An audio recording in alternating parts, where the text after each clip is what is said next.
السلام علیکم ورحمۃ اللہ وبرکاتہ۔ الحمد للہ رب العالمین وصلی اللہ وسلم وبارک علی عبدہ ورسول محمد وعلی آلہ وصحبہ اجمعین وعلی من تبعہم بإحسان الی یوم الدین، اما بعد۔ حیاکم اللہ ناظرین اکرام، آپ سب کا خیر مقدم ہے۔ ناظرین اکرام، بحمد اللہ تعالی شرعی آداب سے متعلق ہماری گفتگو جاری ہے۔ ناظرین اکرام، پچھلے ایپیسوڈ میں آپ کے سامنے کھانے کے آداب اور اسی طرح سے وہ ضروری آداب جن کا ہر مسلمان کو خیال کرنا چاہیے اور جن آداب کے ذریعے سے ایک مومن مزین ہوتا ہے، ان آداب کی تفصیل آپ کے سامنے آئی۔ اپنی گفتگو کو آگے بڑھاتے ہیں ناظرین اکرام، ہم یہ گفتگو کا آغاز کرتے ہیں آداب النوم۔ سونے کے کیا آداب ہیں؟ آپ سب جانتے ہیں نیند اللہ تعالیٰ کی عظیم نعمت ہے۔ اس نعمت سے ہر انسان مستفید ہوتا ہے، بلکہ نیند انسانی زندگی کے لیے ازحد ضروری ہے۔ اللہ سبحانہ وتعالیٰ نے سورہ نبا آیت نمبر 10 میں فرمایا وَجَعَلْنَا اللَّيْلَ لِبَاسًا، اللہ تبارک و تعالیٰ نے رات کو لباس قرار دیا۔ اور سورہ زمر آیت نمبر 42 میں اللہ سبحانہ وتعالیٰ نے کہا کہ یہ جو نیند ہے، یہ نیند اللہ سبحانہ وتعالیٰ اس نیند میں انسان کی روح کو قبض کر لیتا ہے اور پھر اللہ سبحانہ وتعالیٰ واپس اسے لوٹا دیتا ہے۔ تو یہ انسان کے لیے اللہ سبحانہ وتعالیٰ کی نعمت ہے، راحت ہے، اور اسی طرح سے یہ انسان کو آخرت کی یاد دلانے والی چیز ہے، اس لیے کہ انسان اس میں آنکھ بند کر کے ہو جاتا ہے، دنیا سے غافل ہو کر کے، اور پھر جگایا جاتا ہے، پھر اٹھ کر کے وہ اپنے معاملات میں لگ جاتا ہے۔ تو یہ جو نوم ہے، جسے نیند کہا جاتا ہے، اللہ تعالیٰ کی نعمتوں میں سے ہے۔ اس میں انسان کے لیے راحت ہے، سکون ہے، اطمینان ہے۔ اللہ سبحانہ وتعالیٰ نے اس نیند میں بہت سارے فوائد رکھے۔ انسان کی جسمانی اعتبار سے فوائد ہیں، اور اسی طرح سے انسان کی عبادتوں پر اس نیند کا بڑا گہرا اثر ہوتا ہے۔ اسی وجہ سے اللہ سبحانہ وتعالیٰ نے اس نیند کا تذکرہ قرآن مجید میں ایک سے زیادہ مقام پر ارشاد اللہ سبحانہ وتعالیٰ نے فرمایا، اور اس نیند کی اہمیت کو اللہ سبحانہ وتعالیٰ نے اجاگر کیا۔ اگر نیند نہ ہو تو سوچئے زمین میں کتنا فساد ہوگا، کس قدر بگاڑ ہوگا۔ نیند سے انسان کی زندگی اور راحت ہے۔ اللہ سبحانہ وتعالیٰ نے اس نیند کے بارے میں جو لفظ استعمال کیا، کہا وَجَعَلْنَا اللَّيْلَ لِبَاسًا، کہ ہم نے انسانوں کے لیے جو رات ہے، اس رات کو اللہ تعالیٰ نے لباس قرار دیا۔ کیا معنی ہے لباس؟ کہ وہ انسان کو چھپا دیتی ہے، اس طرح سے جس طرح انسان کا کپڑا اسے چھپا دیتا ہے، یعنی اس کی تاریکی انسان کو پوری طرح سے چھپا دیتی ہے، اور انسان اس میں حرکتوں سے جو دن میں وہ کرتا ہے ان سے وہ رک جاتا ہے، اور یہ راحت محسوس کرتا ہے تھکان سے۔ اسی لیے انسان دن بھر کام کرتا ہے، تھک جاتا ہے، جب رات میں سو جاتا ہے، صبح جب اٹھتا ہے تو دوبارہ سے وہ ایک نشاط اور ایک راحت کے ساتھ وہ صبح کرتا ہے۔ تو یہ نیند انسان کے لیے اللہ تعالیٰ کی نشانی ہے۔ اللہ سبحانہ وتعالیٰ نے اسے راحت کا ذریعہ بنایا ہے، سکون کا ذریعہ بنایا ہے۔ اس کے ذریعے سے انسان دن میں اچھی طرح کام کر سکتا ہے، محنت کر سکتا ہے۔ تو یہ نیند، اس کی بڑی اہمیت ہے۔ رسول اکرم صلی اللہ علیہ وسلم نیند سے جاگتے تو آپ کیا کہتے تھے؟ صحیح بخاری حدیث نمبر 7395 حدیث ہے۔ رسول اکرم صلی اللہ علیہ وسلم جب نیند سے جاگتے تو آپ کہتے الحمدللہ الذی احیانا بعدما اماتنا والیہ النشور۔ آپ کہتے تھے تمام تعریفیں اللہ تبارک و تعالیٰ کے لیے ہے، الذی احیانا، جس نے ہمیں زندہ کیا، بعدما اماتنا، جبکہ اس نے ہمیں موت دی تھی، یعنی نیند میں سلا دیا تھا، پھر دوبارہ اللہ نے ہمیں نیند سے اٹھایا، یعنی حیات دی، زندگی دی۔ وَإِلَيْهِ النُّشُورُ، اللہ کی طرف انسان کو لوٹ کر کے جانا ہے، اور وہی انسانوں کا حساب لینے والا ہے۔ تو اللہ کے نبی صلی اللہ علیہ وسلم نے نیند کو موت اور پھر نیند کے بعد جاگنے کو زندگی قرار دیا۔ اس لیے کہ ناظرین اکرام، کتنے لوگ ہیں جو رات میں سوتے ہیں پھر صبح ان کی آتی ہی نہیں ہے۔ اب انہیں سیدھا قبروں سے اللہ تعالیٰ قیامت کے دن کھڑا کرے گا، اور جب اس دوران وہ برزخ کی زندگی میں ہوں گے، دنیا کی زندگی سے وہ منقطع ہو جاتے ہیں۔ تو یہ نیند سے جو انسان جاگتا ہے، اللہ تعالیٰ کی نعمت ہے۔ اسی لیے اہل علم کہتے ہیں نیند کے آداب جاننا اس لیے بھی ضروری ہے ناظرین اکرام۔ آج ہم رات کو سو رہے ہیں، نہ جانے کل کا سورج ہم دیکھ سکیں یا نہ دیکھ سکیں۔ اگر ہم نے ان سنتوں کا خیال کیا اور خیر پر ہم سوئے تو اللہ سے امید ہے کہ ہمارا خاتمہ بالخیر ہوگا، کیونکہ ہم خیر پر سوئے ہیں، سنتوں پر سوئے ہیں، تو ہماری موت بھی سنتوں پر ہوگی۔ تو ان آداب کا خیال کرنا ناظرین اکرام ہمارے لیے انتہائی مفید ہے۔ تو پہلے میں نے ذکر کیا رسول اکرم صلی اللہ علیہ وسلم کی دعا۔ تو آداب، جو نیند کی آداب ہے ناظرین اکرام، سب سے پہلا ادب یہ ہے، سونے سے پہلے انسان کو چاہیے کہ وہ آگ کو بجھا دے، چراغ ہیں تو چراغ کو بجھا دے، دروازے بند کر دے اور اللہ تبارک و تعالیٰ کا نام لے کر کے دروازوں کو وہ بند کر دے۔ تو اللہ کے نبی صلی اللہ علیہ وسلم نے اس کی تعلیم دی۔ اللہ کے نبی صلی اللہ علیہ وسلم نے فرمایا، صحیح بخاری حدیث نمبر 6296 حدیث ہے، اللہ کے نبی نے کہا اطفئوا المصابیح باللیل اذا رقدتم، آپ نے کہا جب تم سونے جا رہے ہو تو پھر چراغوں کو بجھا دو، وغلقوا الابواب، اور دروازوں کو بند کر دو۔ یہ بخاری کی حدیث ہے۔ اور دوسری روایت میں اللہ کے نبی صلی اللہ علیہ وسلم نے فرمایا، جیسا کہ اس حوالے سے روایت ہے صحیح بخاری کی 6295 حدیث ہے، اللہ کے نبی صلی اللہ علیہ وسلم نے فرمایا خمروا الآنیہ، آپ نے کہا برتنوں کو ڈھانپ دو، یعنی سونے سے پہلے برتنوں کو بھی ڈھانپ دینا چاہیے، پانی، سالن، کھانا، جو بھی برتن ہمارے پاس ہیں اسے ڈھانپ دینا چاہیے کسی چیز سے، کپڑے سے یا کسی آڑ سے۔ وَأَجِيفُوا الْأَبْوَابَ، دروازوں کو بند کرو، وَأَطْفِئُوا الْمَصَابِيحَ، اور چراغوں کو بجھا دو، فَإِنَّ الْفُوَيْسِقَ رُبَّمَا جَرَّتِ الْفَتِيلَةَ فَأَحْرَقَتْ أَهْلَ الْبَيْتِ، کیونکہ بسا اوقات جو چوہا ہوتا ہے نا، چوہا آگ کے ساتھ کوئی ایسی حرکت کر بیٹھتا ہے کہ پورا گھر جل جاتا ہے، پورا گھر جل جاتا ہے۔ اللہ کے نبی صلی اللہ علیہ وسلم نے تعلیم دی ناظرین اکرام کہ اس کا خیال ہم کریں، سونے سے پہلے آگ کہیں جل رہی ہو گھر میں، آنگن میں، بجھا دیں اس کو۔ اسی لیے یہ صحیحین بخاری ہی کی روایت ہے، صحیح بخاری حدیث نمبر 6294، حضرت ابو موسیٰ اشعری رضی اللہ عنہ واقعہ بیان کرتے، مدینہ میں کیا ہوا، احترق بیت بالمدینۃ علی اہلہ من اللیل، کہ رات میں مدینہ کے اندر رسول کے زمانے میں پورا گھر جل گیا، راتوں رات پورا گھر جل گیا، جبکہ گھر کے اندر افراد موجود تھے، گھر والوں کے ساتھ گھر کو آگ لگ گئی۔ جب اللہ کے نبی صلی اللہ علیہ وسلم کو بتایا گیا کہ اللہ کے نبی رات میں ایسا حادثہ پیش آیا، پورا گھر جل گیا، گھر میں لوگ بھی تھے، اللہ کے نبی صلی اللہ علیہ وسلم نے فرمایا ان هذه النار انما هي عدو لکم، آپ نے کہ یہ جو آگ ہے نا یہ تمہاری دشمن ہے، فاذا نمتم فاطفئوها عنکم، آپ نے کہا جب تم سونے جاؤ تو پھر اسے بجھا دیا کرو۔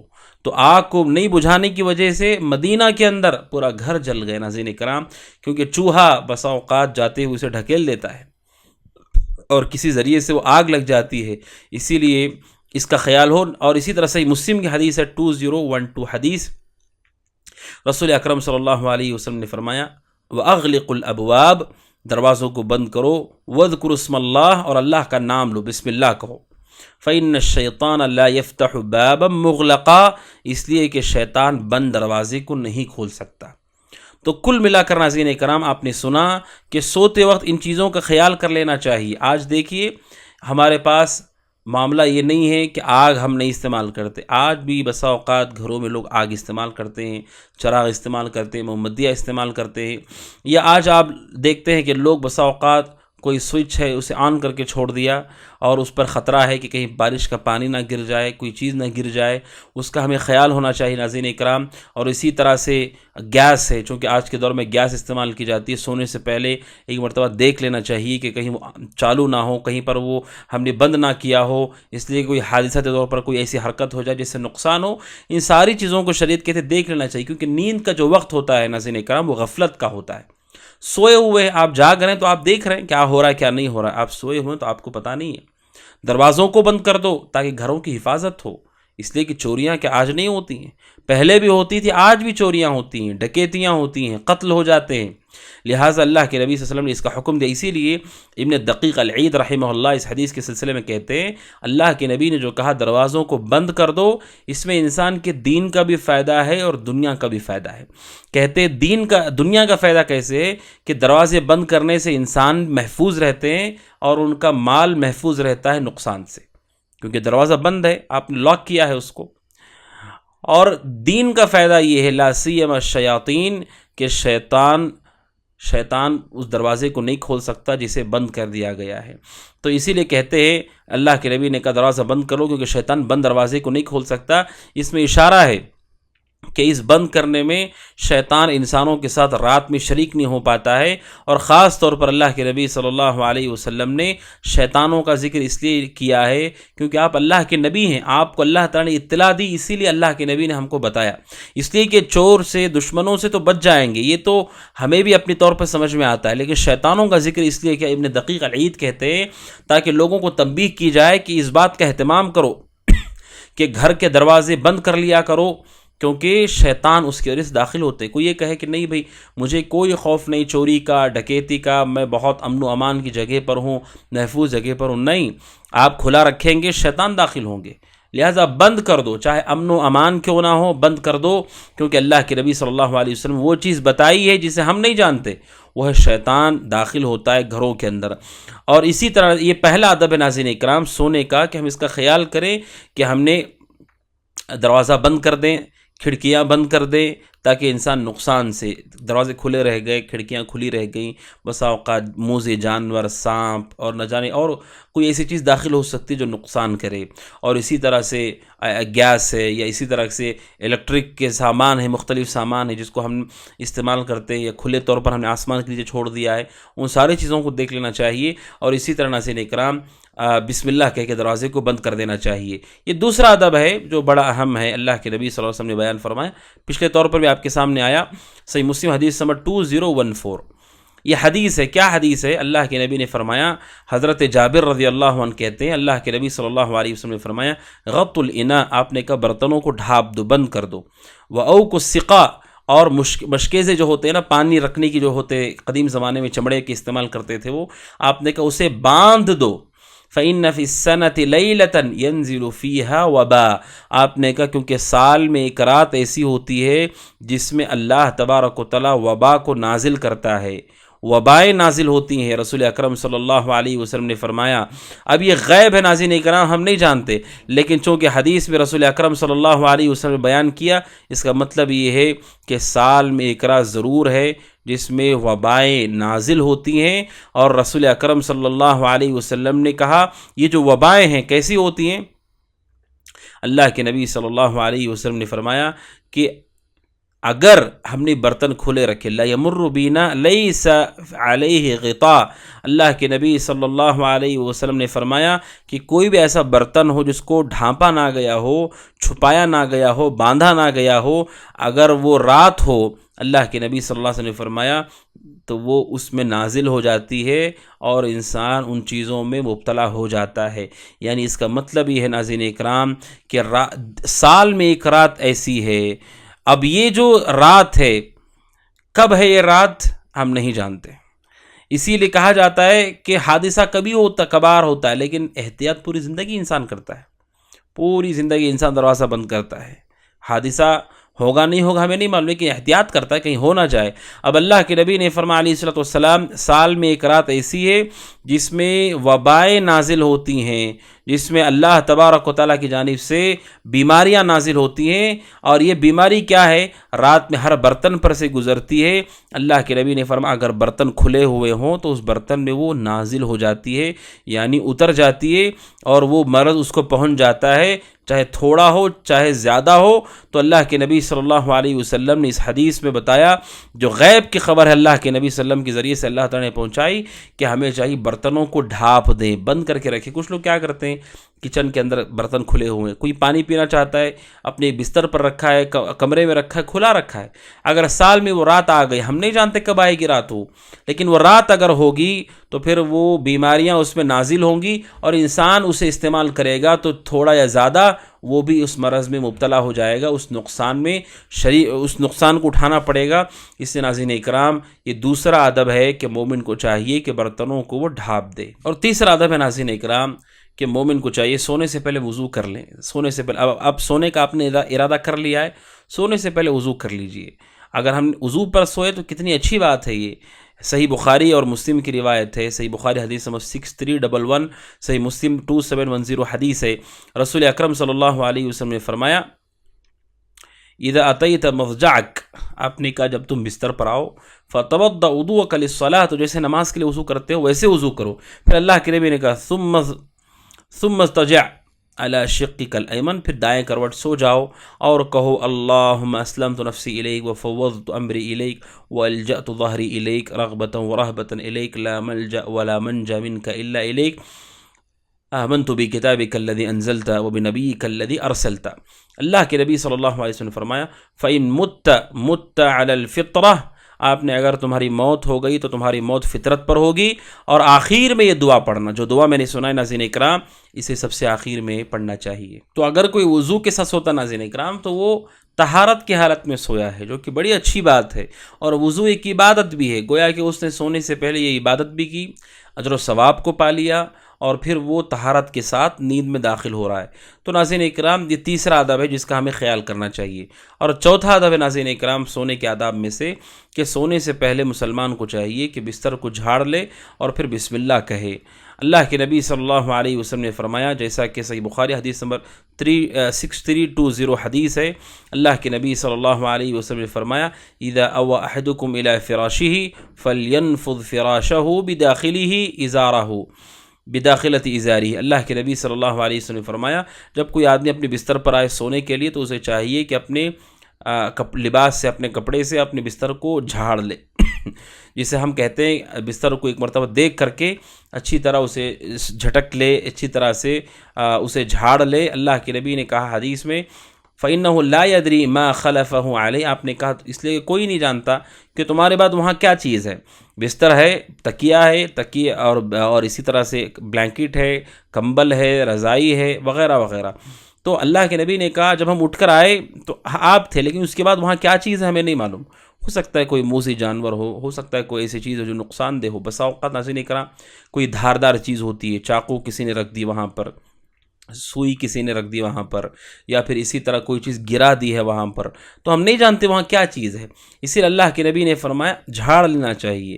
لوگ کیا کرتے ہیں، اس سنت سے غافل ہوتے ہیں، وہ کیا کرتے ہیں سیدھے آئے اور بستر پر سو گئے۔ مومن کو چاہیے باقاعدہ، اگرچہ کہ بستر صاف ہی کیوں نہ ہو، رسول نے کہا سونے سے پہلے جھاڑ لو، اچھی طرح جھاڑنا چاہیے، جھٹکنا چاہیے، کیونکہ اللہ کے نبی نے کہا ہم نہیں جانتے وہاں کیا چیز ہے، کون سا جانور ہے۔ اس لیے ناظرین اکرام کتنے ایسے واقعات ہوتے ہیں، سبحان اللہ، رسول اکرم صلی اللہ علیہ وسلم کی ایک سنت کی قیمت کتنی زیادہ ہوتے ہیں ناظرین اکرام۔ کتنے ایسے واقعات ہیں کہ گھر والوں نے خیال نہیں کیا، بچے کو جا کر کے بستر پر لٹا دیا اور انہوں نے یہ نہیں دیکھا کہ بستر پر کیا چیز ہے، نتیجہ یہ ہوا کہ جان چلی گئی، بچے کی جان چلی گئی یا کسی بڑے کی جان چلی گئی۔ موت و حیات اللہ تبارک و تعالیٰ اس کا مالک ہے، لیکن مومن کو چاہیے کہ وہ جھٹک لے اس کو اور جھاڑ لے اس کو۔ اور اللہ کے نبی صلی اللہ علیہ وسلم نے یہ اچھی طرح آپ نے کہا کہ کیسے جھاڑنا ہے، کیسے جھٹکنا ہے، صاف کرنا۔ آپ نے کہا اپنے کپڑے کا داخلی حصہ سے جھاڑو، جو آپ کے جسم میں سامنے کا حصہ ہوتا ہے نا، وہاں سے آپ نے کہا اسے جھاڑو۔ اور بخاری کی ایک روایت میں آپ نے کہا 3 مرتبہ ایسا کرو، 3 مرتبہ ایسا کرو۔ اللہ کے نبی صلی اللہ علیہ وسلم نے فرمایا 3 مرتبہ ایسا کرنا چاہیے، کیونکہ آپ نے کہا تم نہیں جانتے کہ کون سی چیز تمہارے بعد ہے، چاہے گندگی ہو، چاہے کیڑے مکوڑے ہوں، اور اسی طرح سے اس زمانے میں خاص طور پر چونکہ اندھیرے ہوتے تھے کمرے اور بجلی نہیں ہوا کرتی تھی تو اور زیادہ مسائل ہیں، اور اسی طرح سے انسان کو دیگر آفتوں سے اس میں بڑی پریشانی ہوتی ہے، اللہ سبحانہ و تعالیٰ اس سے بچا لیتا ہے۔ اللہ کے نبی صلی اللہ علیہ وسلم نے فرمایا کہ تم اپنے بستر کو اچھی طرح سے جھاڑ دو۔ اور صحیح مسلم کی روایت میں اللہ کے نبی نے فرمایا وَلْيُسَمِّ اللَّهُ، اور اللہ تعالیٰ کا نام لو یعنی بسم اللہ کہو۔ صحیح مسلم 2714، اللہ کے نبی صلی اللہ علیہ وسلم نے کہا بسم اللہ کہو۔ تو ناظرین اکرام یہ حدیث بتاتی ہے کہ بستر کو جھاڑ لینا چاہیے اچھی طرح 3 مرتبہ، اور پھر ہمیں بسم اللہ بھی کہنا چاہیے۔ 5واں ادب ہے ناظرین اکرام کہ ہم سیدھے کروٹ سوئیں اور اپنا جو ہاتھ ہے سیدھا ہاتھ وہ اپنے گال کے نیچے رکھ لیں۔ یہ جیسے آپ نے اس سے پہلے حدیث میں سنا جس میں نے دعا آپ کے سامنے پڑھ کر سنائی، وہاں پر بھی یہ الفاظ ہیں، پھر اپنے سیدھے کروٹ سو جاؤ۔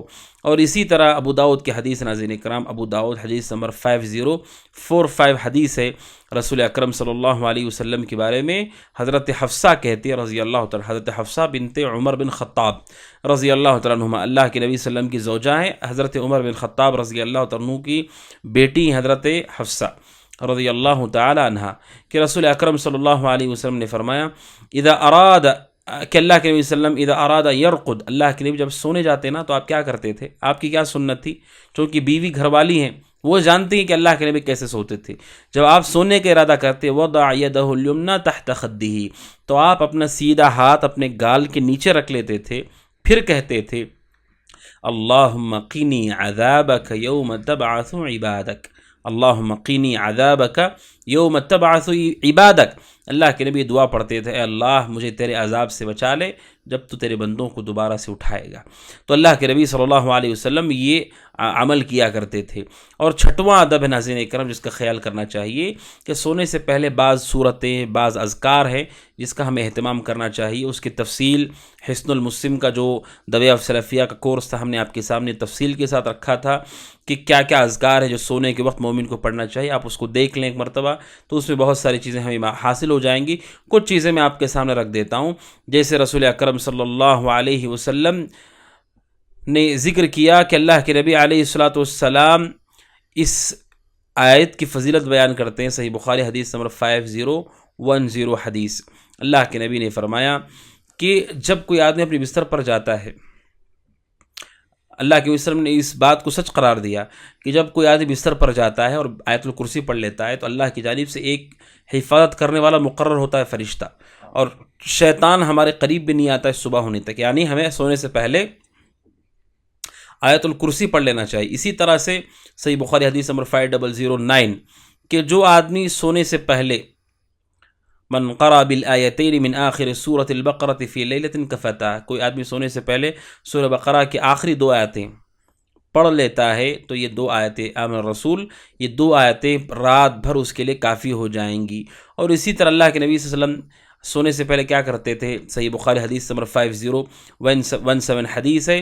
حضرت عائشہ رضی اللہ تعالیٰ کہتے ہیں اللہ کے نبی صلی اللہ علیہ وسلم جب بستر پر آتے ہر رات کو آپ اپنی ہتھیلیوں کو جوڑ لیتے، پھر اس میں پھونک مارتے تھے، پھر آپ اس میں پڑھتے تھے قل اللہ احد، قل اعوذ برب الفلق، قل اعوذ برب الناس، پھر پورا جسم آپ اسے پھیر لیتے تھے جتنا آپ کا ہاتھ پہنچ رہا ہے، مستطاع من جسدی، جہاں تک آپ کا ہاتھ پہنچ رہا ہے آپ جسم پر پھیر لیتے تھے. یبدا بہما علی رأسہ وجہہ، آپ سر سے شروع کرتے، یعنی ہاتھ جوڑ کر کے آپ پڑھ کے پھونک لیتے اور سر سے اللہ کے نبی شروع کرتے تھے اسے ہاتھ پھیرنا، اور جہاں تک آپ کر پاتے تھے آپ کر لیتے. وما اقبل من جسدی، آپ کے سامنے کا جو حصہ ہے. اور اس طرح اللہ کے نبی 3 مرتبہ کرتے تھے، ہاتھ جوڑتے، پھونک مارتے، 3 سورتیں پڑھتے، دم کر لیتے تھے، پھر ایسے ہی کرتے، ہاتھ جوڑتے 3 سورتیں پڑھتے، پھر دم کر لیتے تھے. تو رسول اکرم صلی اللہ علیہ وسلم ان چیزوں کا خیال کرتے تھے ناظرین اکرام. لہٰذا ہمیں بھی چاہیے کہ ان آداب اور سنتوں کا ہم خیال کریں. اور اسی طرح ناظرین اکرام 7واں ادب ہے وہ یہ ہے کہ اگر کوئی آدمی حالت جنابت میں ہے، یعنی غسل فرض ہو گیا ہے اور وہ سونا چاہتا ہے تو سو سکتا ہے، جائز ہے. سونے سے پہلے اسے وضو کر لینا چاہیے، وضو کرنا مستحب اور بہتر ہے. اسی لیے حدیث ہے ناظرین اکرام صحیح بخاری 288 حدیث، صحیح مسلم 305، حضرت عائشہ رضی اللہ تعالیٰ کہتی ہیں اللہ کے نبی جب سونا چاہتے جب کہ آپ پر غسل فرض ہو جاتا یعنی حالت جنابت میں، تو آپ غسل فرجہ، آپ اپنے خاص جگہ کو آپ دھل لیتے تھے، وتوضأ للصلاۃ، اور آپ جیسے نماز کے لیے وضو کرتے ہیں ایسے اللہ کے نبی وضو کر لیا کرتے تھے. اور ایک اور روایت ہے صحیح مسلم حدیث نمبر 307، اللہ کے نبی صلی اللہ علیہ وسلم کے بارے میں عبادہ بن حضرت عائشہ رضی اللہ تعالیٰ سے پوچھا گیا رسول اکرم صلی اللہ علیہ وسلم کے بارے میں، تو اللہ عائشہ نے جواب دیا. اسی میں سے ایک سوال یہ تھا کیف کان یصنع فی الجنابہ، اللہ کے نبی پہ جب غسل فرض ہو جاتا حالت جنابت میں تو اللہ کے نبی آخر کیا کرتے تھے جنابت کی حالت میں؟ اکان یغتسل قبل ان ینام، کیا آپ سونے سے پہلے غسل کر لیتے، یا آپ ام ینام قبل ان یغتسل؟ تو حضرت عائشہ رضی اللہ تعالیٰ نے کہا کل ذلک قد کان یفعل، اللہ کے وسلم یہ سارے کام کرتے. ربما اغتسل فنام، کبھی آپ غسل کر کے سوتے تھے، وربما توضأ فنام، اور کبھی وضو کر کے سو جاتے تھے، یعنی کبھی وضو کر کے غسل کر لیتے تھے جنابت کا اور اس کے بعد رات میں سوتے تھے، یا کبھی آپ وضو کر کے سو جاتے تھے پھر بعد میں صبح اٹھ کر کے غسل کرتے تھے فجر سے پہلے. پھر کہتی ہیں الحمدللہ الذی جعل فی الامر، کشادگی اللہ تعالیٰ نے اس مسئلے میں رکھی ہے. تو 7واں ادب یہ ناظرین اکرام کہ اگر کسی پہ غسل فرض ہو گیا ہے اور وہ سونا چاہتا ہے، آرام کرنا چاہتا ہے، تو اسے اجازت ہے اسلام میں رات کے پہلے حصے میں اگر غسل فرض ہو گیا، ابھی بہت وقت ہے اس کے پاس صبح کے لیے، فجر کے لیے، تو سو سکتا ہے، لیکن بہتر یہ ہے کہ وہ وضو کر لے جیسا کہ اللہ کے نبی صلی اللہ علیہ وسلم کر لیا کرتے تھے. اور اسی طرح 8واں ادب ہے ناظرین اکرام، جو انتہائی اہم ادب ہے اور انتہائی فضیلت ہے اس کی، سبحان اللہ، بڑی عظیم فضیلت ہے، اور ہم میں سے ہر شخص یہ چاہتا ہے کہ اللہ تعالیٰ اس کی دعا کو قبول کرے، تو ہمیں جان لینا چاہیے کہ اللہ تعالیٰ نے رات کے ایک حصے میں اللہ تبارک و تعالیٰ نے دعا کی قبولیت کا یہ موقع ہم سب کو دیا ہوا ہے، لہٰذا اس کا استغلال کرنا چاہیے اور اس سے فائدہ اٹھانا چاہیے۔ وہ عظیم فضیلت کیا ہے ناظرین اکرام؟ صحیح بخاری حدیث نمبر 1154 حدیث ہے، حضرت عبادہ بن صامت کہتے ہیں رضی اللہ تعالیٰ عنہ، رسول اکرم صلی اللہ علیہ وسلم نے فرمایا، کیا کہ اللہ کے نبی صلی اللہ علیہ وسلم نے، آپ نے کہا، من تعار من اللیل، جو رات میں اڑ جاتا ہے، جاگ جاتا ہے، رات میں نیند کھل جاتی، آنکھ کھل جاتی، جاگ جاتا ہے، تو وہ رات میں جاگنے کے بعد کہتا ہے، فقال، کہتا ہے، لا الہ الا اللہ وحدہ لا شریک لہ، لہ الملک ولہ الحمد وہو علی کل شیء قدیر، الحمد للہ وسبحان اللہ ولا الہ الا اللہ واللہ اکبر ولا حول ولا قوة الا باللہ۔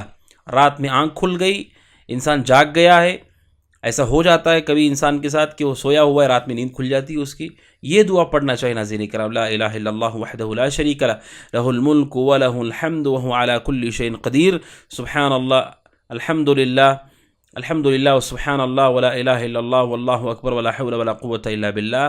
اللہ کے نبی نے کہا یہ دعا پڑھنے کے بعد اگر کوئی آدمی کہتا اللہم اغفر لی، اے اللہ مجھے معاف فرما، یا کوئی بھی دعا کرتا ہے، کوئی بھی دعا کرے، استجیب لہ، اللہ تعالیٰ اس کی دعا کو قبول کر لیتا ہے۔ رات میں نیند کھلنے کے بعد اگر آپ نے یہ ذکر کر لیا اور جو بھی آپ نے دعا کی، یا اللہم اغفر لی آپ نے کہا، اللہ مجھے معاف کر دے، یا جو بھی دنیا اور آخرت کی چیز آپ نے اللہ سے طلب کی، استجیب لہ، اللہ کے نبی نے کہا ضمانت ہے اس دعا کی کہ اللہ تعالیٰ اسے قبول کر لیتا ہے۔ اسی لیے اہل علم اس حدیث کو دعا کی قبولیت کے جو مواقع ہیں ان میں سے ذکر کرتے ہیں، اس لیے کہ رات میں تو نیند کھل جاتی ہے آدمی کی، کبھی گھبرا کر کے اٹھتا ہے، کبھی خواب سے اٹھ جاتا ہے، کبھی ایسے ہی نیند کھل جاتی ہے اس کی، اور اس کے پاس اتنا بڑا موقع رکھا گیا ہے دعا کی قبولیت کا۔ اور پھر اللہ کے نبی نے آگے کہا، فَإِن تَوَضَّأَ، اگر وہ وضو کر کے نماز پڑھتا ہے تو اس کی نماز بھی اللہ قبول کر لیتا ہے۔ تو یہ حدیث بڑی عظیم ہے، لہٰذا ہمیں اپنے آپ کو عادت ڈالنی چاہیے، جب بھی نیند سے انسان جاگے تو اس کی زبان پر اللہ کے توحید کے کلمات جاری ہو جائیں، نتیجہ یہ کہ اللہ تعالیٰ اسے نماز ہماری قبول کر لے گا، ہماری دعا قبول کر لے گا، نہ جانے کتنی ہماری پریشانیاں ہیں، غم ہیں، قرضے ہیں، کتنا بگاڑ ہمارے اخلاق میں، اعمال میں ہیں، اللہ تعالیٰ ان سب کی اصلاح کر دے گا۔ اسی لیے اس حدیث کی شرح میں ابن بطال رحمہ اللہ کہتے ہیں، فتح الباری جلد نمبر 4 صفحہ 41 میں ابن بطال رحمہ اللہ کا ایک قول ہے، وہ کہتے ہیں اللہ نے وعدہ کیا ہے اپنے رسول کے زبانی کہ جو آدمی رات کی نیند کھل جانے پر اپنی زبان سے رات کے اس حصے میں اللہ کی توحید کو بیان کرتا ہے اور اللہ تبارک و تعالیٰ کی بادشاہت کا، اس کی نعمت کا اعتراف کر لیتا ہے، لا الہ الا اللہ وحدہ لا شریک لہ، اے اللہ تیرا کوئی شریک نہیں، تو حقیقی معبود ہے، بادشاہت تیری ہے، نعمتیں تیری طرف سے ہیں، اور اللہ تعالیٰ کی تعریف کرنے کے ساتھ اللہ تعالیٰ کی تنزیہ بیان کرتا ہے کہ اللہ تعالیٰ ہر عیب سے پاک ہے، پھر اس کی تسبیح بیان کرتا ہے، سبحان اللہ کہتا ہے، اور اس کی تکبیر بیان کرتا ہے، اور اللہ تبارک و تعالیٰ کے سامنے عاجزی اختیار کر دیتا ہے۔ اللہ کے نبی صلی اللہ علیہ وسلم کی زبانی وعدہ کیا گیا ہے کہ اللہ تبارک و تعالیٰ جب وہ دعا کرے گا تو دعا کو قبول کر لے گا، اور اگر وہ نماز پڑھے گا تو اللہ تعالیٰ اس کی نماز کو بھی قبول کر لے گا۔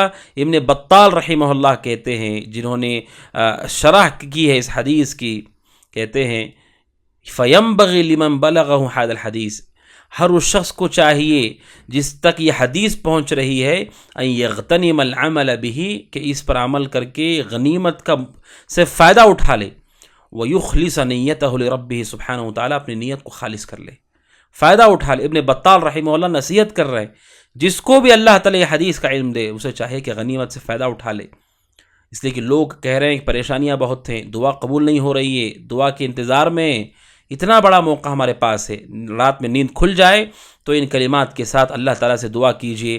سب سے پہلے آپ کہیے لا الہ الا اللہ وحدہ لا شریک لہ، لہ الملک ولہ الحمد وهو علی کل شیء قدیر، الحمد للہ وسبحان اللہ ولا الہ الا اللہ واللہ اکبر ولا حول ولا قوة الا باللہ، اور پھر اللہ تعالیٰ سے دعا کی۔ ناظرین اکرام، تو یہ 8واں ادب ہے جو بڑا ہی اہم ادب ہے۔ 9واں ادب ہے ناظرین اکرام جس سے ہمیں بچنا چاہیے، وہ یہ ہے کہ پیٹ کے بل سونا، چت لیٹ جانا، گردن آپ کی اوپر ہے چہرہ آپ کا اور آپ کا سینہ، آپ کا پیٹ زمین سے لگا ہوا ہے، ایسا نہیں سونا چاہیے۔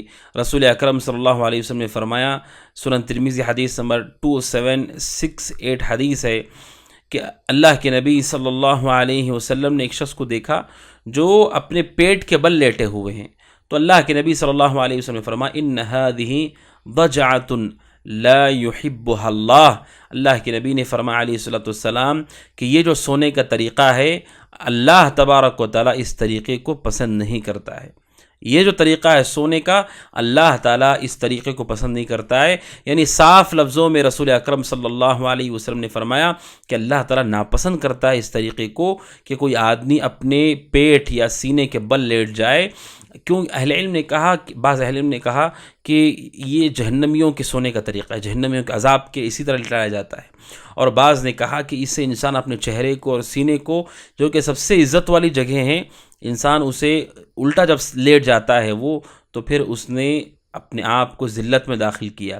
اور بعض اہل علم نے کہا کہ بے حیا اور بے شرم جو لوگ ہوتے ہیں، بدکار قسم کے لوگ ہوتے ہیں، یہ ان کی مشابہت ہے۔ لہٰذا بہر صورت مومن کو چاہیے کہ وہ اس طرح کے لیٹنے سے بچے۔ آج یہ عادت عام ہو گئی ہے، سیدھا کمرے میں داخل ہوئے اور انسان الٹے لیٹ جاتا ہے اور کہتا ہے کہ یہ مجھے بہت اطمینان، راحت دیتا ہے۔ حدیث سننے کے بعد بھی راحت ملتی ہے کیا؟ جب اللہ کو یہ پسند نہیں آ رہا ہے پھر ہمیں کیسے راحت ملے گی؟ یہ ہماری عادت کی بات ہے۔ لیکن نیند کی گہرائی میں اگر کوئی الٹا ہو جاتا ہے کوئی حرج نہیں، کیونکہ نیند میں اللہ تعالیٰ نے اس کو مکلف نہیں کیا ہے۔ اور اسی طرح اگر کوئی بیماری یا مرض کی وجہ سے ہے، کسی تکلیف کی وجہ سے ہے، تو کوئی حرج کی بات نہیں ہے۔ اگر کوئی آدمی کسی وجہ سے راحت پانے کے لیے یا اذیت کی وجہ سے اگر کسی مشکل میں ہے اور وہ چاہتا ہے کہ اس کے لیے آسانی ہو، پیٹ کا درد ہے یا آپریشن ہوا ہے یا کوئی اور پریشانی ہے، یا پھر وہ پیٹ میں اس کے درد ہو رہا ہے، اس طرح کی کوئی چیز ہے، کوئی حرج کی بات نہیں ہے کہ وہ کیبل لیٹ سکتا ہے۔ لیکن عمومی طور پر مسلمانوں کو اس سے بچنا چاہیے، کیونکہ اللہ تبارک و تعالیٰ اس کو پسند نہیں کرتا ہے۔ تو ناظرین اکرام، یہ 9واں ادب ہے جو میں نے آپ کے سامنے رکھا۔ 10واں اور آخری ادب ہے وہ یہ، ناظرین اکرام، سونے کے سلسلے مومن کو چاہیے کہ جتنا جلد ہو سکتا ہے وہ سو جائے، جتنا جلد ہو سکتا ہے وہ سو جائے، کیونکہ اللہ کے نبی صلی اللہ علیہ وسلم کو تاخیر سے سونا پسند نہیں تھا۔ صحیح بخاری حدیث نمبر 568، صحیح مسلم 647 حدیث ہے، جس پر بہت کم عمل کیا جاتا ہے۔ آج جس دور میں ہم جی رہے ہیں ناظرین اکرام، یہاں تو رات کے بعد ہی سارے کام ہوتے ہیں، جبکہ اللہ کے نبی صلی اللہ علیہ وسلم کے بارے میں حضرت ابو برزہ اسلمی رضی اللہ عنہ کہتے ہیں کہ اللہ کے رسول صلی اللہ علیہ وسلم عشاء سے پہلے سونے کو ناپسند کرتے تھے، اور عشاء کے بعد بات کرنے کو اللہ کے نبی صلی اللہ علیہ وسلم ناپسند کیا کرتے تھے۔ اللہ کے نبی اسے پسند نہیں کرتے تھے۔ کیوں؟ کیونکہ ناظرین کرام اس سے بہت نقصانات ہیں۔ ایک تو اللہ نے رات کو راحت کے لیے بنایا ہے، سکون کے لیے بنایا ہے۔ اب سکون حاصل نہیں ہوگا تو پھر دن بھر انسان تھکا ہوا محسوس کرے گا۔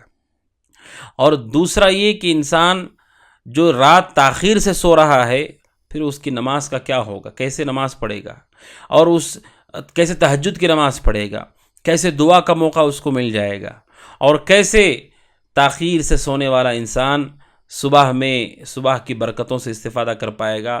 دن کا جو ابتدائی وقت ہوتا ہے، صبح کا جو وقت ہوتا ہے، تجارت کا وقت ہے، کام کرنے کا وقت ہے، اس سے محروم ہو جائے گا، اور انسان کی صحت پہ اس کا گہرا اثر پڑتا ہے، گہرا اثر ہوتا ہے۔ ناظرین اکرام، تو یہ رسول اکرم صلی اللہ علیہ وسلم کی سنت ہے۔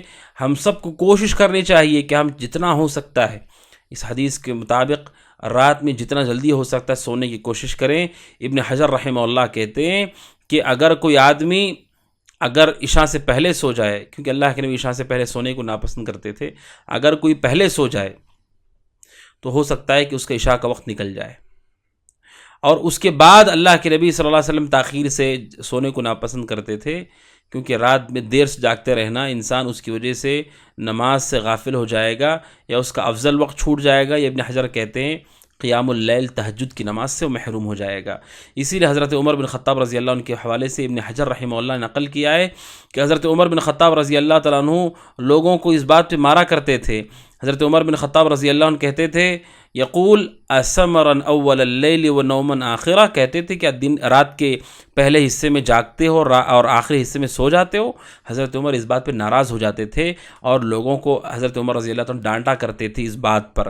تو ناظرین اکرام، یہ آخری ادب ہے کہ ہمیں چاہیے کہ جتنا ہو سکتا ہے جلدی سونے کی ہم کوشش کریں اور معاملات کو ہم کوشش کریں کہ عشاء سے پہلے سمیٹ سکیں۔ یہ 10 آداب ہیں نیند کے حوالے سے ناظرین اکرام، سونے کے آداب جن کا ہم سب کو خیال کرنا چاہیے۔ اس کے بعد ناظرین اکرام آئیے مہمان نوازی کے آداب کے سلسلے میں۔ ہم سب جانتے ہیں کہ ہمارے گھر مہمان آتے ہیں، ہم سب کے گھر میں مہمان آتے ہیں اور ہم بھی کسی کے یہاں مہمان بنتے ہیں۔ تو مسلمانوں کی اور اسلام کی خوبی ہے کہ اللہ تعالیٰ نے اسلام میں مہمان نوازی رکھی ہے، جو اسلام کی خوبصورت تعلیمات میں سے مہمان نوازی کیا ہے کہ کوئی آدمی جو اس گھر والوں میں سے نہیں ہے، ہمارے گھر میں آتا ہے، جو باہر میں رہتا ہے ہمارے گھر آتا ہے، ہم اس کا اکرام کرتے ہیں، اس کی تکریم کرتے ہیں، اس کا خیال رکھتے ہیں، اس کا احترام کرتے ہیں۔ تو یہ جو اسلام کے اندر خوبی اللہ نے رکھی بڑی عظیم ہے، مہمان نوازی، یہ بہت پسندیدہ عمل ہے، بہت پسندیدہ عمل ہے۔ آج کے دور میں آج آپ دیکھ رہے ہیں کہ کیسے لوگ بہت زیادہ فارورڈ ہو چکے ہیں، بہت زیادہ ٹیکنالوجی پھیل چکی ہے۔ ایسے لگتا ہے کہ دھیرے دھیرے انسان اپنے آداب اور اخلاق سے دور ہوتا جا رہا ہے۔ مہمان نوازی ہمارے اخلاق میں سے ہے، ہمارے دین کی عظیم تعلیمات میں سے ہے کہ آپ کے گھر مہمان، اچھا ہو سکتا ہے رشتہ دار ہو سکتا ہے آپ کا دوست ہو سکتا ہے وہ علماء ہو سکتے ہیں دیگر مسلمانوں میں سے کوئی جو آپ کے گھر مہمان بن رہا ہے۔ مہمان کے ساتھ کیسے پیش آنا چاہیے، کیسے سلوک کرنا چاہیے، اسلام کے آداب میں سے ہے۔ اور دوسری بات ہے وہ یہ کہ اگر ان میں خلل ہو جائے تو ہمارے رشتوں پر بھی اثر ہوتا ہے۔ آپ دیکھیے کتنے رشتے ٹوٹ جاتے ہیں صرف اس لیے کہ ٹھیک سے مہمان نوازی نہیں کی یا ان کا خیال نہیں رکھا گیا، لہٰذا اس کا خیال ہمیشہ ہمیں ہونا چاہیے۔ اور تیسری بات ہے وہ یہ کہ ان آداب کو سیکھنے کا مقصد یہ نہیں کہ ہم سامنے والے کو ان آداب کا پابند کریں اور ہم سامنے والے سے ڈیمانڈ کریں کہ تم بھی ان سارے آداب کو پورا کرو، اس لیے کہ ہر آدمی کے پاس علم نہیں ہے۔ آپ جانتے ہیں لیکن کیا ہر آدمی جانتا ہے؟ اور آپ سننے کے بعد دیکھیں کہ فلاں آدمی نے ایسے مہمان نوازی نہیں کی تو ہمیں اس سے ناراض نہیں ہونا ہے، یہ اخلاق کی علامت نہیں ہے۔ مومن وہ ہوتا ہے جو سہل ہوتا ہے، یعنی آسان ہوتا ہے، مومن کا معاملہ آسان ہوتا ہے، وہ تواضع اختیار کرتا ہے، ملنسار ہوتا ہے، معاف کرنے والا ہوتا ہے۔ تو ان آداب کے سیکھنے کا مقصد ہرگز یہ نہیں ناظرین اکرام کہ ان آداب کو ہم سامنے والے پر تھوپ دیں، بلکہ اس کا مقصد یہ ہے کہ ہم اسے سیکھ لیں اور سامنے والے کو ہم تعلیم دیں۔ اولاد ہے تو تعلیم دیں، تربیت کریں، اگر بیٹیاں ہیں تو انہیں تربیت کریں، اگر شادیاں ہو چکی ہیں انہیں تربیت کریں۔ اس کا مقصود ایک دوسرے کی تربیت کرنا ہے، کسی پر تھوپنا نہیں ہے، کیونکہ اگر ہم نے ایسا کیا تو اکثر لوگ تو علم نہیں جانتے ہیں، علم جاننے والے تھوڑے سے ہوتے ہیں۔ لہٰذا یہ 3 باتوں کا ہمیں خیال کرنا چاہیے ناظرین اکرام۔ سب سے پہلی بات تو یہ ہے کہ اکرام کرنا، مہمان کا اکرام کرنا، احترام کرنا، اس کی خدمت کرنا، یہ ایمان کی نشانی اور علامت میں سے ہے۔ کیا دلیل ہے؟ صحیح بخاری حدیث نمبر 6018، رسول اکرم صلی اللہ علیہ وسلم نے فرمایا من کان یؤمن باللہ والیوم الآخر فلیکرم ضیفہ۔ آپ نے کہا کہ جو اللہ پر، آخرت کے دن پر ایمان رکھتا ہے اسے چاہیے اپنے مہمان کی مہمان نوازی کرے۔ اللہ کے نبی صلی اللہ علیہ وسلم نے اسے ایمان میں سے شامل کیا ہے، اور مہمان نوازی کی مدت 3 دن تک ہے، جیسا کہ اس حوالے سے روایت ہے صحیح مسلم حدیث نمبر 48۔ اللہ کے نبی صلی اللہ علیہ وسلم فرماتے ہیں الضیافۃ 3 ایام، مہمان نوازی جو ضروری ہے وہ 3 دن تک ہے۔ فما کان وراء ذلك، 3 دن ہو گئے تب بھی مہمان ہیں، فہو صدقۃ علیہ، تو یہ صدقہ شمار ہوگا۔ مہمان نوازی 3 دن تک ہے، اس کے بعد صدقہ شمار ہوگا۔ تو یہ پہلی بات ہے ناظرین اکرام۔ دوسری بات ہے مہمان نوازی کے سلسلے میں ہے وہ یہ کہ مہمان اگر گھر آتے ناظرین اکرام تو ان کے آنے پر ہمیں خوشی کا اظہار کرنا چاہیے، مسرت کا اظہار کرنا چاہیے، چہرے پر مسکراہٹ ہونا چاہیے۔ یہ دوسرا اہم ادب ہے، بلکہ اہل علم کہتے ہیں کہ اگر ایسا نہ ہو، بسا اوقات انسان سب کچھ کرنے کے بعد بھی انسان کا دل جیت نہیں پاتا ہے، کیونکہ سب سے پہلے مہمان یہ چاہتا ہے کہ ہم جس کے یہاں جا رہے ہیں وہ ہمیں بوجھ نہ سمجھے۔ کیسے پتہ چلے گا کہ آپ بوجھ نہیں سمجھ رہے ہیں اس کو؟ چاہے وہ کھانے کے وقت آیا ہو، سونے کے وقت آیا ہو، کسی بھی وقت آیا ہو، مومن کو چاہے کہ خوش ہو جائے مہمانوں کے آنے پر۔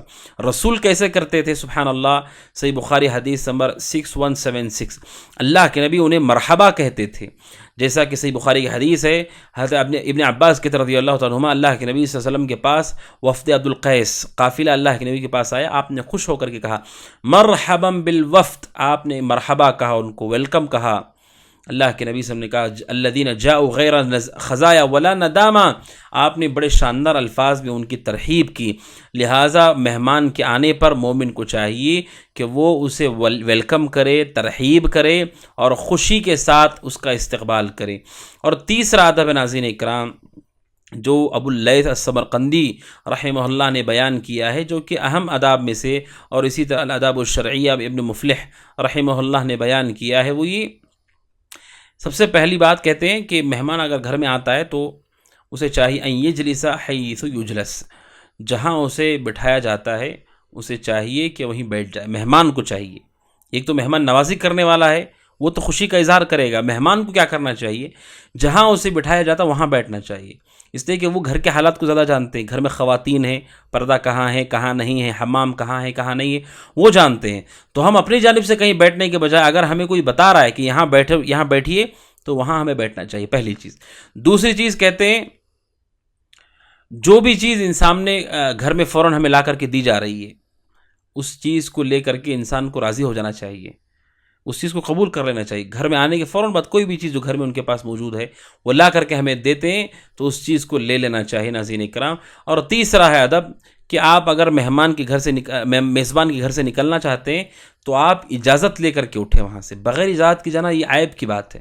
اجازت لی بھی نہیں، آپ ڈھونڈ رہے کہاں گئے پتہ چلا چلے گئے، وہ ایسا نہیں ہونا چاہیے۔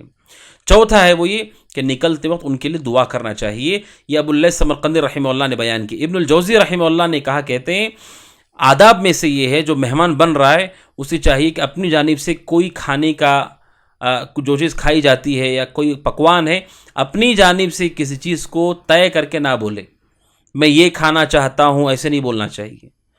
کہتے ہیں اگر اسے اختیار دیا جائے ان دو میں سے کیا کھاؤ گے، تو کہتے ہیں ابن الجوزی رحمہ اللہ سب سے آسان کیا ہے وہ چننا چاہیے تاکہ انہیں پکانے میں آسانی ہو۔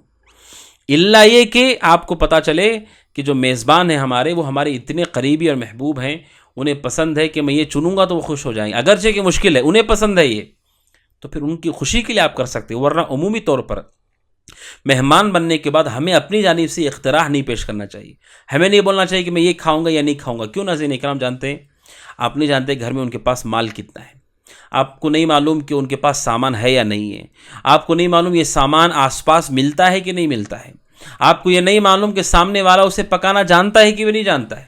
آپ گئے اور آپ نے کہا مجھے فلاں بریانی کھانی ہے، اب سامنے والے اسے نہیں جانتے، سامان ہو تب بھی نہیں جانتے، یا رات کا وقت آپ نے کہہ دیا میں فلاں چیز کھانا چاہوں گا جبکہ گوشت کی دکانیں بند ہو گئی ہیں، تو سامنے والا حرج میں پڑ جاتا ہے۔ تو یہ اہل علم نے کتاب و سنت کو سامنے رکھ کر کے ان مروتوں کا ذکر کیا ہے کہ مومن کچھ اپنی جانب سے آپ مت بتائیے کہ آپ کیا کھانا چاہتے ہیں، الا یہ کہ آپ کو کہا جا رہا ہے، آپ جانتے ہیں کہ یہ ساری چیزیں میسر ہیں، آپ کے علم میں بھی ہے اور آسان بھی ان کے لیے، تو پھر کوئی حرج کی بات نہیں۔ ورنہ اپنی جانب سے اس طرح کے معاملات میں مومن کو چاہیے کہ وہ اجتناب کرے تعیین کرنے سے۔ چوتھی چیز ناظرین کرام، چوتھا ادب ہے وہ یہ کہ مہمان اگر اپنے ساتھ ایسے لوگوں کو بھی لا رہا ہے جن کو دعوت نہیں دی گئی ہے، تو مہمان کو چاہیے کہ میزبان سے اجازت لے لے، لانے سے پہلے اجازت لے لے۔ کیا دلیل ہے؟ دلیل ہے ناظرین اکرام یہ حدیث جو آپ سب جانتے ہیں، صحیح بخاری کی حدیث نمبر 5434 حدیث ہے ناظرین اکرام۔ ابو مسعود رضی اللہ عنہ کہتے ہیں کہ انصار کے ایک شخص نے رسول اکرم صلی اللہ علیہ وسلم کے لیے کھانا بنایا اور رسول اکرم صلی اللہ علیہ وسلم کو دعوت دی، تو رسول اکرم صلی اللہ علیہ وسلم کے ساتھ ایک شخص اور آ گئے۔ اللہ کے نبی صلی اللہ علیہ وسلم نے ان صحابی سے کہا جو انصاری تھے، انک دعوتنا خامس خمسہ وہذا رجل قد تبعنا، آپ نے کہا تم نے 5 کی دعوت دی، یہ میرے ساتھ آ گئے ہیں، فإن شئت أذنت له، اگر تم چاہو تو اجازت دے دو، وإن شئت ترکته، یا چاہو تو چھوڑ دو، تو انہوں نے کہا بل أذنت له، اللہ کے نبی میں اجازت دیتا ہوں۔ تو ناظرین اکرام یہ بھی بہت بڑا ادب ہے ناظرین اکرام، جس کا بہت خیال کرنے کی ضرورت ہے، جس کی وجہ سے بڑی پریشانیاں ہوتا کیا ہے ناظرین اکرام، مہمان کو بلایا گیا، کسی شخص کو دعوت دی گئی، دعوت میں بتایا گیا کہ آپ اور آپ کے گھر کے لیے ہے یا آپ کے لیے ہے، اب وہ آتے ہوئے پورے خاندان کو ساتھ لے لیتا ہے یا رشتہ داروں کو دوستوں کو ساتھ لے لیتا ہے اور سیدھے وہ آ جاتا ہے، یہ جائز نہیں ہے کیونکہ دعوت انہیں نہیں دی گئی۔ اور دوسرا یہ سامنے والے کو پریشانی میں ڈال دینا ہے، شادیوں میں دیکھیے یا دیگر مناسبتوں میں جنہیں نہیں بلایا گیا وہ بھی آ گئے، جس کی وجہ سے کمی ہو گئی کھانے میں یا کسی اور چیز میں کوئی کمی رہ گئی، جس کی وجہ سے آپس میں اختلاف ہوا، جھگڑے ہو گئے، تو یہ سامنے والے کو پریشانی میں ڈالنا ہے۔ اور نمبر 3، جو حقدار تھے آپ نے ان کا حق کھا لیا۔ اب 200 لوگوں کو دعوت دی گئی تو 200 لوگ جن کو بلایا گیا انہی کے لیے کھانا بنایا گیا ہے، اور مزید ساتھ میں لے کر کے جن کو گئے ان کی وجہ سے 100 لوگ رہ گئے، نہیں کھا سکے، تو ان کا کھانا انہوں نے کھا لیا۔ یا ان کی چیزیں انہوں نے استعمال کر لی جو کہ درست نہیں ہے. تو جن کو دعوت دی جاتی، جتنے لوگوں کو دعوت دی جاتی اتنے لوگوں کو ہی جانا چاہیے.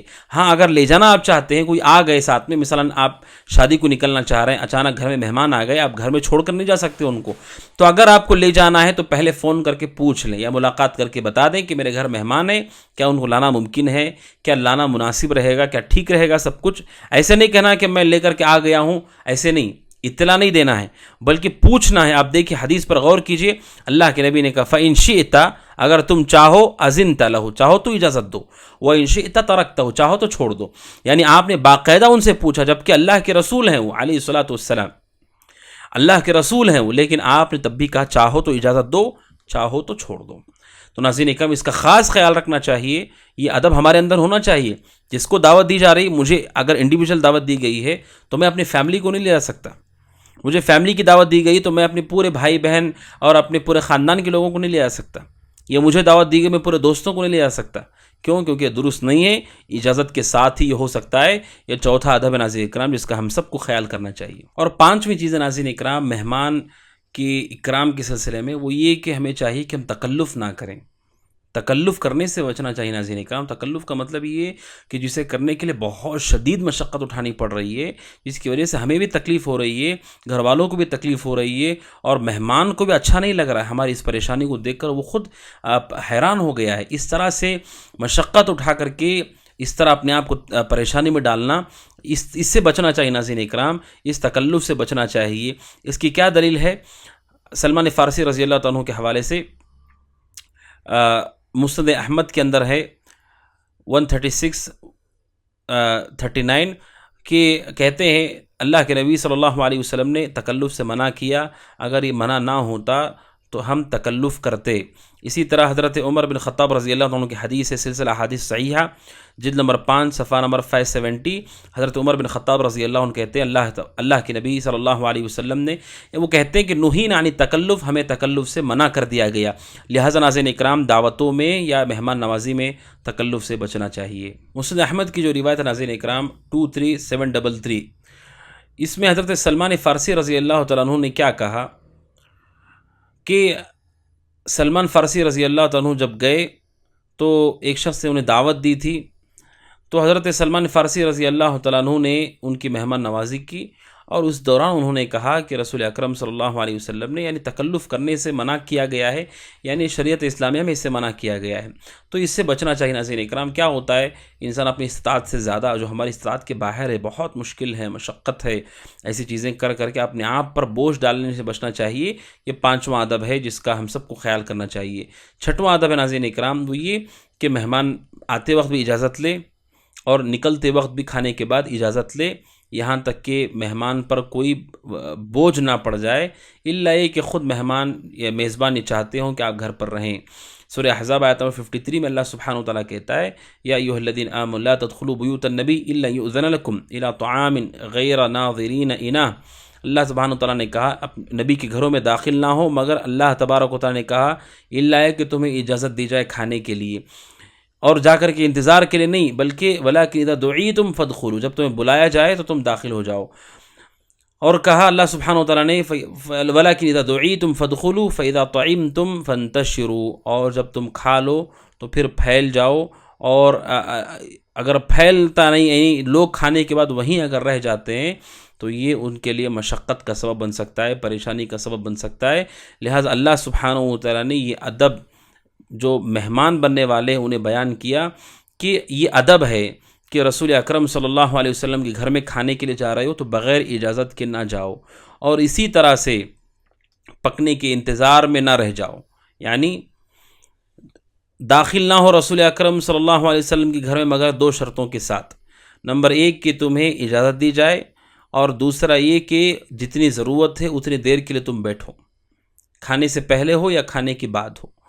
اس کی وجہ کیا؟ اللہ سبحانہ وتعالیٰ کہتا ہے اگر کوئی آدمی بغیر حاجت کے زیادہ وہ بیٹھ جائے، اللہ سبحانہ وتعالیٰ کہ ان ذالک یعنی تمہارا انتظار کرنا ضرورت سے زیادہ کان یؤذی النبی، رسول کو اسے تکلیف ہوتی ہے، مشقت ہوتی ہے، کیونکہ وہ گھر کے بہت سارے کام ذمہ داریاں آپ کی وہ نہیں کر پاتے.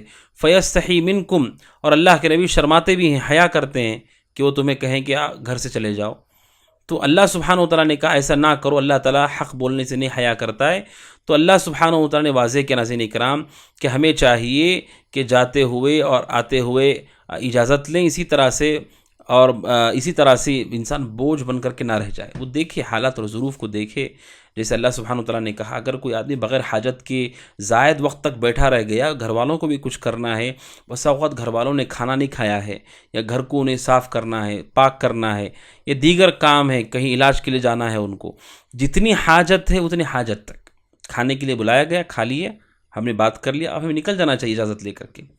ہاں یہ ساری چیزیں اس وقت ہیں جب میزبان آپ کو نہ روکے شدت سے. اگر میزبان خود روک رہا ہے، اس کو کوئی قریبی رشتہ دار ہے یا کوئی خاص ہے، وہ چاہتا ہے کہ وہ آپ بیٹھے رہیں، اس کے ساتھ گفتگو کریں یا اس کے ساتھ وقت لگائیں، تو پھر کوئی مسئلہ نہیں ہے. لیکن عمومی طور پر اس کا خیال کرنا چاہیے. یہ جو آیت کریمہ ہے ناظرین اکرام، یہ بڑی اہم آیت کریمہ ہے، جس میں اللہ سبحانہ و سورہ احزاب آیت نمبر 53، جس میں اللہ سبحانہ و تعالیٰ نے کہا رسول کے گھروں میں داخل نہ ہو مگر اجازت کے ساتھ، اور جاؤ بھی تو اس کے پکنے کے انتظار میں نہ رہ جاؤ، بلکہ جب تمہیں بلایا جائے تو فوراً جاؤ، اور پھر جب تم کھا لو تو تمہیں چاہیے کہ تم وہاں سے فانتشروا فاذا طعمتم فانتشروا، جب تم کھا لو تو تم پھیل جاؤ، یعنی تم وہاں سے نکل جاؤ. اللہ سبحانہ و تعالیٰ نے یہ رسول اکرم صلی اللہ علیہ وسلم کے سلسلے میں ادب بیان کیا، اور اسی میں آسانی بھی ہے ناظرین اکرام، کیونکہ اگر ایسا نہ ہو تو مہمان کے لیے بڑی پریشانی ہے. اور اسی طرح سے میزبان اس کی وجہ سے بہت سارے کاموں سے رہ جاتا ہے. تو یہ اہم ادب ہے ناظرین اکرام مہمان نوازی کا، جس کا ہم سب کو خیال کرنا چاہیے. ساتواں ادب یہ ناظرین اکرام کہ جس نے ہماری مہمان نوازی کی، ہمیں کھلایا، اپنے گھر میں پلایا، احترام کیا، اس کے حق میں دعا دینا چاہیے کھانے سے فارغ ہونے کے بعد. جیسا کہ حدیث ہے ناظرین اکرام 3854 حدیث رسول اکرم صلی اللہ علیہ وسلم، ابو داؤد کی حدیث ہے. حضرت انس رضی اللہ عنہ کہتے ہیں اللہ کے نبی صلی اللہ علیہ وسلم سعد بن عبادہ کے پاس آئے تو سعد بن عبادہ رضی اللہ عنہ اللہ کے نبی کے لیے روٹی اور زیتون وغیرہ لائے. آپ نے کھا لیا، اور آپ نے کھانے کے بعد دعا دی ان کو. آپ نے کہا افطر عندکم الصائمون واکل طعامکم الابرار وصلت علیکم الملائکہ. یہ اللہ کے نبی صلی اللہ علیہ وسلم نے دعا کی. اور اسی طرح صحیح مسلم میں روایت ہے 2042 حدیث، اللہ کے نبی صلی اللہ علیہ وسلم نے، عبداللہ بن بصر کہتے ہیں اللہ کے نبی صلی اللہ علیہ وسلم کو کسی نے کھلایا تو آپ نے انہیں دعا دی، لمن اطعمہم اللہم بارک لہم فیما رزقتہم واغفر لہم وارحمہم. اور اسی طرح ناظرین اکرام صحیح مسلم حدیث نمبر 2055 اللہ کے نبی صلی اللہ علیہ وسلم نے فرمایا اللہم اطعم من اطعمنی وسقی من سقانی. تو دعا دینا چاہیے ناظرین اکرام، ہمارے اخلاق میں سے. انہوں نے محنت کی، ان کی بیوی نے محنت کی، گھر کی خواتین نے محنت کی، آگ پر انہوں نے اپنا وقت لگایا اور گرمی برداشت کرتے رہے، اور ہمارے لیے محنت کی، وقت نکالا، آدمی نے اپنا مال خرچ کیا اور بھاگ دوڑ کی. تو کم از کم یہ کہ اس کا یہ ہم بدلہ دے سکتے ہیں کہ ہم اس کے حق میں دعا کریں. جیسے اللہ کے نبی نے دعا کی، کتنی اچھی دعا کہ آپ نے کہا اللہ تمہیں برکت دے، تمہیں معاف کرے، تم پر رحم کرے. اللہ جس نے ہمیں کھلایا ان کو کھلا، جس نے ہمیں پلایا ان کو پلا.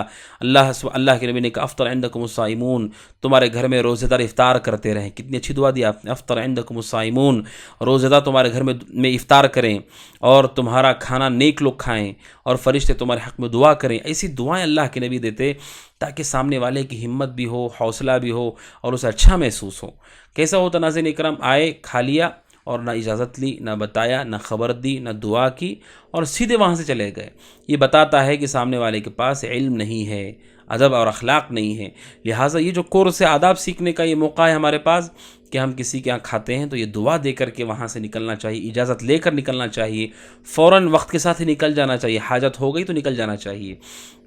تو یہ ہے ناظرین اکرام ساتواں ادب. آٹھواں ادب یہ ہے ناظرین اکرام جو انتہائی اہم ادب ہے، وہ یہ کہ بسا اوقات گھر میں کھانے میں تنگی ہوتی ہے یا کھانا کم ہوتا ہے اور مہمان آ گئے، تو یہ بہت اچھا ہے کہ ہم مہمان کو اپنے اوپر ترجیح دیں، مہمان کو پہلے کھلا دیں، بعد میں ہم کھائیں. اور الحمدللہ یہ عرف ہمارے یہاں بھی ہوتا ہے کہ بہت سارے لوگ مہمانوں کے ساتھ کھانے کے لیے نہیں بیٹھتے. حالانکہ جائز ہے، یہ شرعاً کوئی قباحت نہیں ہے اس میں. اگر میسر ہو تو بیٹھ کر کھا لیں، اچھی بات ہے، ان کی ہمت افزائی بھی ہوگی. لیکن اگر کسی کے پاس کھانے میں کوئی تنگی ہے، یہ کھانا اتنا میسر نہیں یا کھانا بنانا ہے آگے جا کر کے، تو مہمان کو پہلے مقدم کرے. کیا دلیل ہے اس بات کی ناظرین اکرام؟ صحیح بخاری 3798 حدیث ہے رسول اکرم صلی اللہ علیہ وسلم کے پاس ایک شخص آیا اور آ کر کہا کہ اللہ کے نبی میں بہت بھوکا ہوں، تھکا ہوا ہوں۔ آپ نے بیویوں سے پوچھا کہ کیا کچھ ہے کھانے کے لیے؟ انہوں نے کہا کہ کوئی چیز کھانے کے لیے نہیں ہے۔ تو اللہ کے نبی صلی اللہ علیہ وسلم کے اس صحابی کو ایک انصاری صحابی لے گئے اور آپ نے اللہ کے نبی صلی اللہ علیہ وسلم نے کہا من یضیف هذا اللیلہ رحمہ اللہ، آپ نے کہا کون ہے جو اس رات ان کی مہمان نوازی کرے گا، اللہ اس پر رحم کرے۔ تو ایک انصاری صحابی لے کر کے گئے، اور جب گئے اپنی بیوی سے انہوں نے پوچھا کیا کچھ ہے، تو انہوں نے کہا کہ نہیں، بچوں کا کھانا ہی ہمارے پاس ہے۔ تو انہوں نے کہا ایک کام کرو، بچوں کو سلا دو اور مہمان جب بیٹھ جائیں کھانے کے لیے تو چراغ کو درست کرنے کے بہانے جاؤ اور بجھا دو، اور ہم ایسے دکھائیں گے اس کو گویا کہ ہم بھی کھا رہے ہیں۔ تو جب وہ بیٹھ گئے تو ان کی بیوی گئیں اور انہیں جا کر کے چراغ کو بجھا دیا، اور وہ بیٹھ گئے اور کھانے لگے مہمان کے ساتھ، ایسے ہاتھ آگے کرتے پیچھے کرتے، دانتوں سے آواز کرتے تاکہ مہمان کو لگے کہ وہ بھی کھا رہے ہیں، جبکہ وہ نہیں کھا رہے۔ جب صبح ہوئی اللہ کے نبی صلی اللہ علیہ وسلم کے پاس پہنچے تو اللہ کے نبی نے کہا قد عجب اللہ من صنیعکم اللیلہ، اللہ کے نبی نے کہا اللہ تعالیٰ نے تمہارے رات میں جو تم دونوں نے کیا، یعنی میاں بیوی نے، انصاری صحابی نے، ان کی بیوی نے، اللہ تعالیٰ نے اس پر تعجب کیا، اور اللہ سبحانہ و تعالیٰ خوش ہو گیا کہ الفاظ میں کہ اللہ تعالیٰ خوش ہو گیا، اور اللہ سبحانہ و تعالیٰ قرآن مجید کی آیت کریمہ نازل کی ان کی شان میں۔ تو اس سے پتہ چلتا ہے ناظرین اکرام کہ اگر کوئی آدمی اپنے آپ پر اپنے بھائی کو ترجیح دیتا ہے، مہمان کو ترجیح دیتا ہے، تو یہ بہت پسندیدہ ہے۔ اور اسی سے آپ جان لیجئے جو لوگ بوجھ سمجھتے ہیں مہمانوں کو، کتنا برا وہ کرتے ہیں، کتنی بری بات ہے یہ۔ خاص طور پر خواتین کو چاہیے اپنے دل کو گشادہ رکھیں۔ مہمان آ گئے، مہمانوں کا آنا جانا یہ ہمارے لیے اچھا ہے، اجر و ثواب کا باعث ہے۔ اب دیکھیے اللہ کو تو اتنا پسند ہے یہ کہ جس نے اپنا حصے کا کھانا، بچوں کے حصے کا کھانا کھلا دیا تو اللہ خوش ہو گیا ان سے۔ اس کا مطلب یہ کہ ان کا عمل بہت اچھا عمل ہے، پسندیدہ عمل ہے، اس سے محبت بڑھتی ہے، اس سے تعاون بڑھتا ہے، اس سے اللہ تعالیٰ خوش ہوتا ہے، راضی ہوتا ہے۔ رسول کی سنت ہے، یہ ایمان کی علامت ہے یہ۔ لہذا ناظرین اکرام یہ 9واں ادب ہے، 8واں ادب ہے کہ اپنے اوپر مہمانوں کو ترجیح دینا، اور 9واں ادب ہے ناظرین اکرام کہ میزبان کو چاہیے کہ مہمان کی خدمت کرے، چہرے پر مسکراہٹ لیے ہوئے، اور ایسی گفتگو کرے کہ جس کے ذریعے سے اس کا دل ہماری طرف مائل ہو اور وہ مطمئن ہو کر کے، جسے ہم کہتے ہیں کمفرٹیبل ہو کر کے رہ سکے، کھا سکے، ایسی گفتگو کرنا چاہیے۔ حضرت ابراہیم علیہ السلام کے بارے میں اللہ سبحانہ وتعالیٰ کہتے ہیں سورہ ذاریات آیت نمبر 27 فَقَرَّبَهُ إِلَيْهِمْ قَالَ أَلَا تَأْكُلُونَ، فرشتے جب انسانی شکل میں آئے تو ابراہیم علیہ السلام نے ان کے سامنے بچڑا پیش کیا بھنا ہوا، اور کہا آگے کر دیا ان کے، فَقَرَّبَهُ إِلَيْهِمْ، آگے کیا، یہ خدمت ہے، یعنی رکھ کر کہیں بلایا نہیں ان کو، ان جہاں تھے ان کے آگے کر دیا، اور کہ الا تاکلون، کیا تم نہیں کھاتے، یعنی کھانے کی ترغیب دی ان کو۔ تو اس طرح سے ہونا چاہیے ناظرین اکرام کہ مومن ان کی خدمت کرے، مہمان کی چہرے پر مسکراہٹ لیے ہوئے ایسی گفتگو کرے جس سے وہ مائل ہو، ایسی گفتگو کرنا جس سے وہ کھانے سے پرہیز کرے، جیسے کوئی کھاتے وقت کہے کہ بہت تھوڑا کھانا صحت مندی کی علامت ہے، یا کہے کہ فلاں بہت تھوڑا کھاتے ہیں۔ اس طرح کی بات کرنے سے وہ کیسے کھائے گا؟ ایسی گفتگو کرنا جس سے وہ کھانے کی طرف مائل ہو سکے، اچھا لگے ان کو، گفتگو ایسی ہو جس سے انہیں اچھا لگے۔ یہ آداب میں سے ہے مہمان نوازی کے، اور یہ 9واں ادب ہے ناظرین اکرام۔ اور اسی طرح ناظرین اکرام 10واں ادب یہ ہے مہمان نوازی کا کہ ہمیں چاہیے کہ کوئی بھی چیز آگے کرنا ہے تو بڑوں کو مقدم کریں، سیدھی جانب کو مقدم کریں، اس طرح سے ہونا چاہیے جیسا کہ حدیث میں مذکور ہے۔ اور اسی طرح سے 11واں ادب ہے ناظرین اکرام کہ جو مہمان ہے، میزبان ہے، اسے چاہیے کہ مہمان کے ساتھ دروازے تک جائے، مہمان کے ساتھ دروازے تک جائے چھوڑنے کے لیے۔ حضرت ابو عبید قاسم بن سلام رحمہ اللہ اور امام احمد بن حنبل رحمہ اللہ، قال ابو عبید قاسم بن سلام رحمہ اللہ بہت بڑے امام ہیں، فلما اردت القیام قام معی، کہتے ہیں کہ جب میں کھڑا ہوا امام احمد کے یہاں سے جانے لگا تو وہ میرے ساتھ کھڑے ہو گئے، تو میں نے کہا لا تفعل یا ابا عبداللہ، میں نے کہا اے ابو عبداللہ، یعنی امام احمد کی کنیت تھی، ایسا مت کیجیے، یعنی وہ جا رہے ہیں تو یہ بھی کھڑے، امام احمد بھی کھڑے ہو گئے، تو کہا ایسا مت کیجیے۔ فقال، تو امام احمد نے حوالہ دیا ان سے پہلے جو سلف ہیں، قال الشعبی، امام شعبی نے کہا من تمام زیارت الزائر، یہ زائر کی زیارت کو مکمل کرنے میں سے ہے، ان تمشی معه الى باب الدار، کہ آپ گھر کے دروازے تک جائیں، وتأخذ برکابہ، اور اس کی نکیل کو پکڑ لیں، یعنی یہ ادب میں سے ہے کہ آپ وہاں تک جائیں۔ اور اسی طرح حدیث پہ بھی اس کا اشارہ ملتا ہے، جیسا کہ ابن حجر رحمہ اللہ نے ذکر کیا ہے، یہ ادب میں سے ہے جو مہمان نوازی کر رہا ہے کہ مہمان کے ساتھ وہ گھر کے دروازے تک جائے، اس کے احترام میں، اس کی تکریم میں۔ تو ایسا ہونا اچھا ہے ناظرین اکرام. یہ 11واں ادب ہے جو اہل علم نے ذکر کیا ہے. اور 12واں ادب ہے ناظرین اکرام کہ مہمان نوازی کے لیے، مہمان بنانے کے لیے ہم دعوت بھی دیتے ہیں گھر کو، تو سب سے زیادہ نیک لوگوں کو بلانا چاہیے، دیندار لوگوں کو، اہل علم کو، پرہیزگاروں کو. جتنا آپ انہیں کھلائیں گے اتنا اچھا ہے. جیسا کہ حدیث ہے 2395 حدیث سنن ترمذی، حضرت ابو سعید خدری رضی اللہ عنہ کہتے ہیں اللہ کے نبی صلی اللہ علیہ وسلم نے فرمایا لا تصاحب الا مؤمن، آپ نے کہا دوست مومن کی کرو، ولا یاکل طعامک الا تقی، تمہارا کھانا نیک آدمی کھائے، تمہارا کھانا نہ کھائے مگر نیک آدمی، متقی آدمی، لہٰذا اس کا خیال کرنا چاہیے. اور اسی طرح ناظرین اکرام 13واں ادب ہے کہ اس کے ساتھ، مہمان کے ساتھ کوئی ایسا کام یا سلوک نہ ہو جس سے انہیں کوئی تکلیف پہنچے، بلکہ وہاں سے نکلتے وقت وہ خوشی خوشی وہاں سے نکلے اور میزبان مہمان کو معاف کر دے. کسی بھی قسم کی کمی اور تقصیر اگر ہو جاتی ہے تو پھر مہمان کو بھی چاہیے کہ وہ میزبان کو معاف کر دے. تو یہ چند آداب ناظرین اکرام جو مہمان نوازی کے میں نے آپ کے سامنے ذکر کیے. آنے والے درس میں مزید آداب آپ کے سامنے آئیں گے. ھذا وصلی اللہ وسلم علی محمد وعلی آلہ وصحبہ اجمعین. انشاءاللہ. السلام علیکم ورحمۃ اللہ وبرکاتہ.